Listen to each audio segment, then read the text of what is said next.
どうも、ワンピースの謎を解く仮面 YouTuber、ゆえてなんぼのゆでろんです。ありがとうございます。いいね。チャンネル登録してね。今回は週刊少年ジャンプ2023年23号、ワンピース最新話1082話、取りに行こうぜを考察します。この1082話は、またもや連続神回。しかも激アツ回です。1082話のクロスギルドたちは、昨年の夏、こちらの動画で考えたように、ロジャーと繋がります。一緒に考えていきましょう。よろしくお願いします。まだ読んでいない人やコミック化の人は多いネタバレを含む内容です。よろしいでしょうか？行きましょう。まずはいつものように話数の理論から考えましょう。数週間前、この1082話の話数の語呂合わせは、天罰や土発、さらに反転話数は281話のゴッドエネルであることから、1082話は罪と怒りと天竜人関連だと予想しました。そんな1082話の類似話数は82話と182話です。82話は OK Let's Stand Up 波のために立ち上がる4人の男たち。一方1082話では4校バギーがついに立ち上がる。さらに革命軍サボも立ち上がる。また前回1082話で黒ひげに敗北したローの帽子には何やら文字が書かれています。文字をよく読むと絶対に立ち上がれ。OK Let's Stand Up。それは小田先生からローへのメッセージか。そして1082話で夢を諦めていたバギーが立ち上がったことにもリンクしている。そして82話には海牛モームが登場。一方1082話には牛のミンク、牛アーノとミルク売りのモーダー、さらに牛の T ボーンステーキや T ボーンが殉職してしまう牛つながり。次に182話は怒号。怒号とは怒りの声。1082話ではクロコダイルとミホークが怒りまくっています。また182話ではクロコダイルの策略によって騙された反乱軍講座がついに立ち上がり戦争へ。一方1082話ではクロコダイルの策略、海兵狩りによって混乱する戦国。さらに1082話には革命軍サボも登場。以前考えたように反乱軍講座と革命軍サボは表裏一体か。サボがルルシア王国から生還していよいよ立ち上がる。つまりは革命が起きる。そして182話で立ち上がった反乱軍の男の背中には89バギー。続いて1082話の反転話数も考えましょう。1082話をひっくり返すと281話デスピア。デスピアとはゴッドエネルが作り出す雷雲。一方1082話の扉絵は雷雲ゼウス君。さらにルルシア王国を滅ぼした天罰、イム様の攻撃から生還したサボが登場。そんな281話デスピアとは絶望を意味する言葉。天国スカイピアを地獄デスピアが包む。そしてスカイピアはディストピアになる。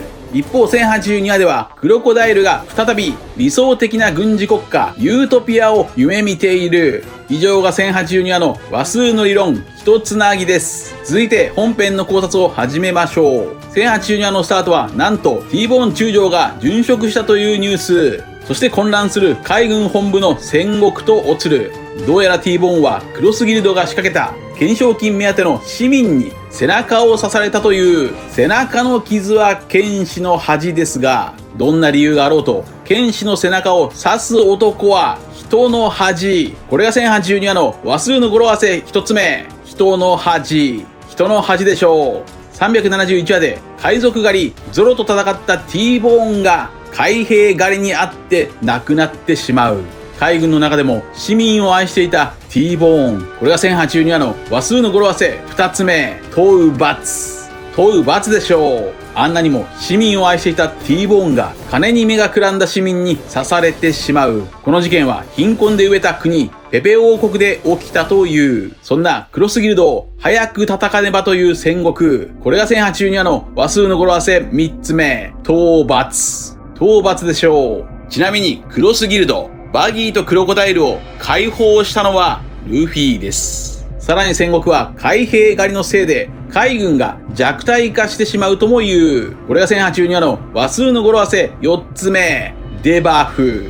デバフでしょう。デバフとはゲームなどで使われる用語で弱体化という意味です。ここでは海軍の弱体化を表している。場面は変わってカライバリと T ボーンを刺した男がバギーと謁見中。男は餓死寸前の家族を救うために T ボーンを刺したという。男の家族はバギーから金を受け取って幸せに暮らす。図らずも T ボーンのおかげで罪なき市民の命が守られた。なんと悲しい皮肉な結末。T ボーンだけに皮肉、皮と肉。貧困とお金は人を変えてしまう。しかしその貧困を生み出しているのは天上金を要求する天竜人でしょう。そんな天竜人を守っている海軍に所属しつつ正義を叫んでいる T ボーンの矛盾。ねじれた世界。ディストピア。そんな世界で調子に乗る四皇バギー。どうやらクロスギルドの船が完成したようです。その船は完全にバギー一色。この船を見たクロコダイルとミホークはブチキレ。これが1082話の和数の語呂合わせ5つ目。ド発でしょう。怒ったクロコダイルは会議室にバギーを呼び出してボコボコにしてまた生首にしました。ここでクロコダイルの野望が語られます。それは理想郷軍事国家ユートピアの実現。この夢はアラバスタ王国の時から変わっていない。クロコダイルの人の夢は終わらねえ。この話はまたもや3年前に考えた海賊たちの夢はほぼ一緒説。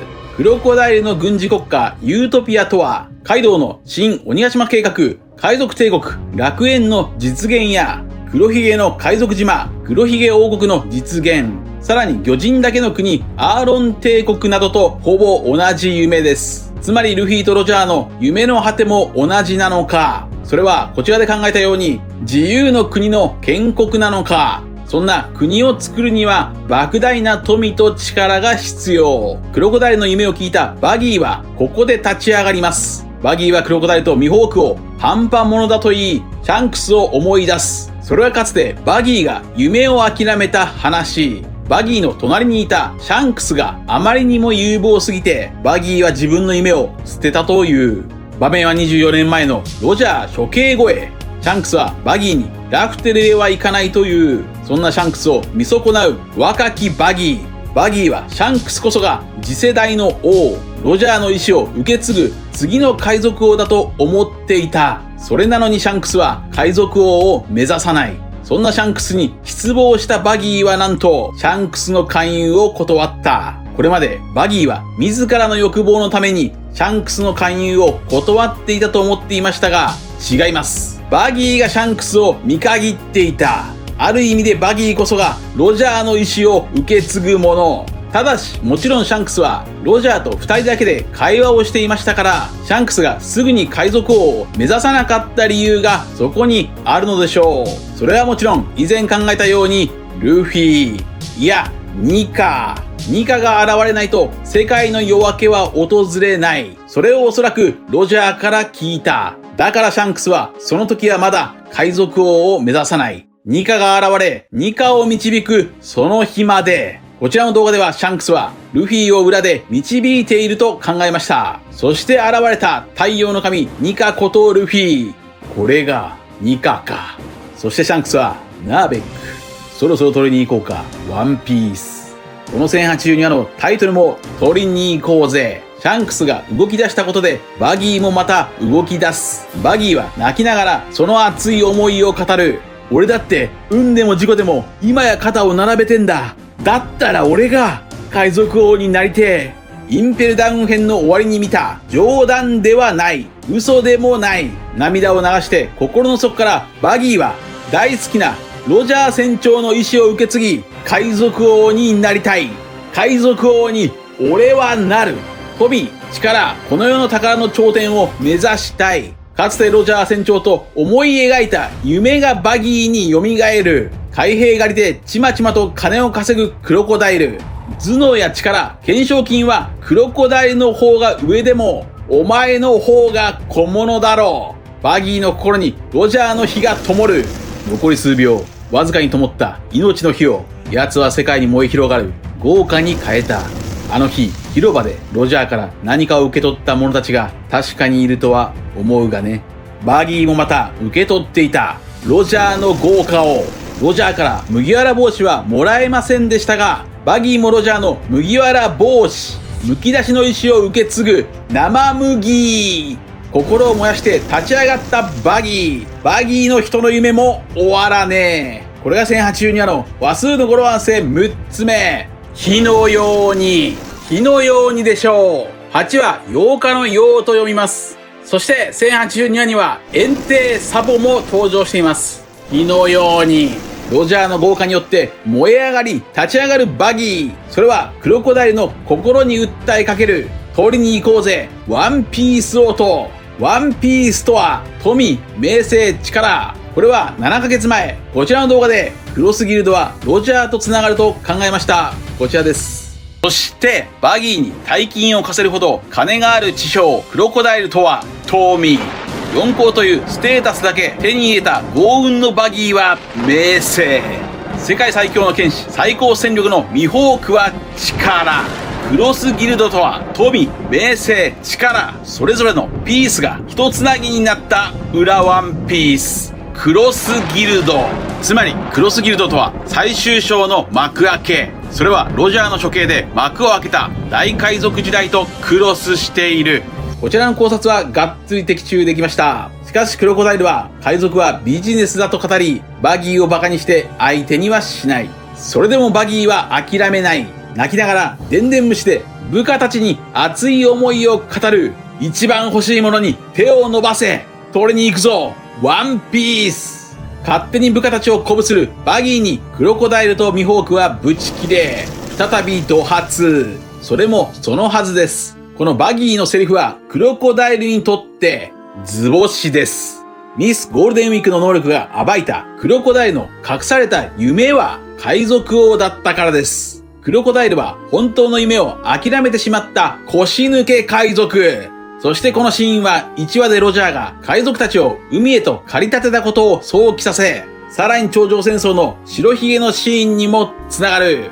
ワンピースは実在する。このつながりは3年前このように考えました。こちらです。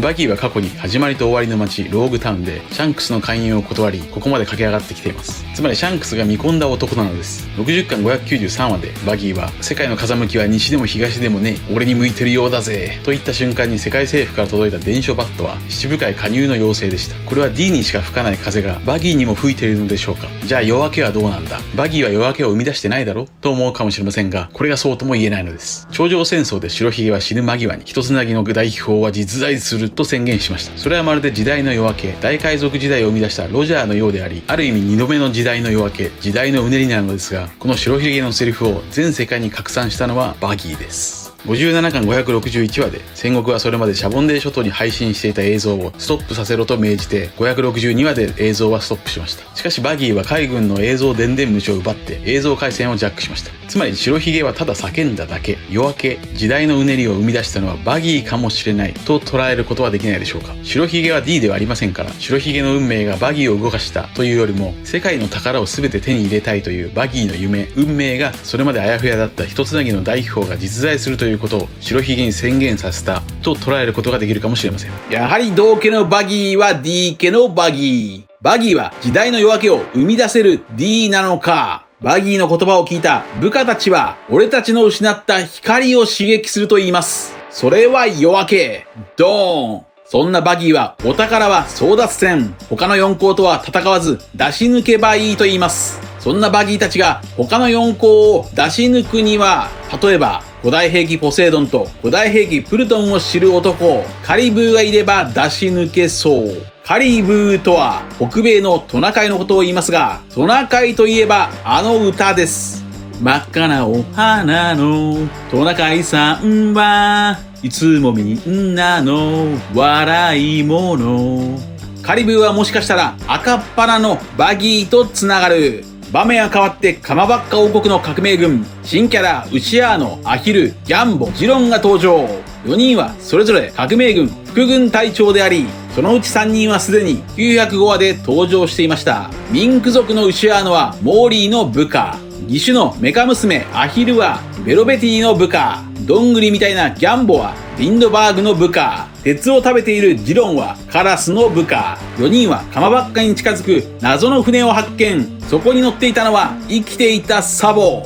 さすがに死んではいないと考えましたが、サボがあっさり生還しました。サボはルルシア王国に攻撃された時、サボの目線は上ではなく横でしたから、ルルシア王国にいたのではなく、近くの海上の船にいたと言います。これが1082話の話数の語呂合わせ7つ目、天罰。天罰でしょう。神であるイム様の天罰によって消えた国。ルルシア王国からやってきた船には革命軍に入隊したい人々が乗船しており、その中にはミルク売りのモーダもいました。そして連絡をしなかったサボにコアラは激怒。これも怒発。そしてここでドラゴンとユアン国が登場。前回1082話で語られた火の傷の男の正体はドラゴンだと考えましたが、1082話にはそのドラゴンが登場。前回1081話を再び振り返ると、ラフィットが話していた真っ黒い船は明らかに革命軍の船ですが、どうなんでしょうか。ちなみに仮にドラゴンが火の傷の男だとしたら、火の傷の語呂合わせは火の傷。1092話に関連イベントがあるのか。それは火の国、お花関連でしょうか。またドラゴンは北欧神話では財宝を守る守護者や財宝を溜め込むものだと言われ、ギリシャ語のドラコンは見張るものという意味です。しかしドラゴンは現在前半の海カマバッカ王国にいますから、四皇たちが前半の海を目指すのはなさそう。するともしかしたら最後のロードポーネグリフ赤い石の写しはベガパンクも所有している。ベガパンクはポーネグリフを研究していましたし、ドラゴンから映像電電虫などで赤い石の写しを送ってもらうことは可能。そこからベガパンクは赤い石を解析した。仮にそうだとしたら、最後のロードポーネグリフはステラを含む7人のベガパンクの脳内にもある。つまり最後のロードポーネグリフは合計8つある。原本はドラゴンが所有。写したデジタルデータを7人のベガパンクが所有している可能性。そのように考えると、黒ひげ海賊団の船がエッグヘッドに近づいてきたことにもつながる。黒ひげは7人のベガパンクのうち誰かの脳を手に入れれば最後のロードポーネグリフを入手可能。いや、むしろ黒ひげ海賊団は呼ばれてきた可能性もある。それはヨークに。世界政府に裏切られたヨークが取った行動は黒ひげを呼び出して逃げることかもしれません。もしもそうなら黒ひげは最後のロードポーネグリフをヨークの脳内から入手可能かもしれません。さらに言えばエッグヘッドとはある王国の跡地である可能性も高い。釈迦はエッグヘッドを未来の国ではなく、ここは過去だと言っていました。脱線しましたが話を本編に戻しましょう。ここでサボはドラゴンとユアン国3人だけで薄暗い部屋に入り、聖地マリージョアで起きた本当のことを話すという。これが1082話の話数の語呂合わせ8つ目、ジャーニーでしょう。ジャーニーとは旅路。生還したサボがその旅路で見たものとは何か。隠さずに話しちゃいなよ。それは人の闇。次回1083話の話数の語呂合わせ予想は人の闇です。聖地マリージョアの奴隷や人の闇、さらにはイム様の存在が少し明かされるのか。続いては次回その1083話の展開を話数の理論から考えましょう。さーて次回のワンピースは1083話の類似話数は83話と183話です。83話の語呂合わせはもちろん闇。83話のタイトルもルフィ・イン・ブラック。タコの魚人ハッちゃんの墨で闇に染まるルフィ。一方183話の扉絵にもハッちゃんが登場。本編ではカルーがアラバスタの絶壁を登っている。そしてカルーは183話で力尽きてビビだけを逃がそうとしています。ここと繋がるなら1083話は絶壁の上にある聖地マリージョアの話か。そしてビビを逃がそうとするカルーはコブラ王につながる。コブラ王はビビを逃がすために犠牲になったのか。また183話では地面の下のモグラ人間モグモグの実のミスメリークリスマスの話。それならば1083話では聖地マリージョアの地面の下の奴隷たちの話が登場するのか。もしくは地面の中の革命軍たちが熊を奪還するために仕掛けた話か。次に1083話の反転話数も考えましょう。1083話をひっくり返すと381はクビー。世界政府が管理する地方の島、エニエスロビーに乗り込んだルフィたち。そこでナミは、パーフェクトクリマタクトのサンダーボルトテンポを放つ。ここと繋がるなら、1083話では、ルルシア王国を襲った雲の攻撃の話が登場するのか。さらに381話では、パウリーが麦わらの一味を助けていますから、1083話ではサボがビビを助けそうです。そんな1083話の話数の語呂合わせ予想は、人の闇だけではなく、他にも0を前につけて、おてんばさん。おてんばさんというのはどうでしょうか。おてんばとは活発な女の子のことですから、ビビやおばあさんに変身したボニーが登場しそう。1083話の話数の語呂合わせ予想3つ目は、人の犯罪。人の犯罪。さらに4つ目の語呂合わせ予想は、人の犯罪。人の犯罪というのはどうでしょうか。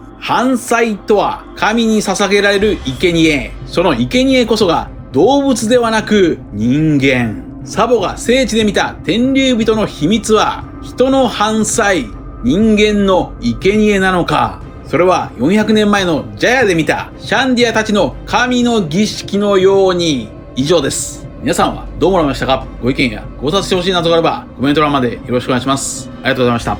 またね。チャンネル登録やコメントよろしくお願いします。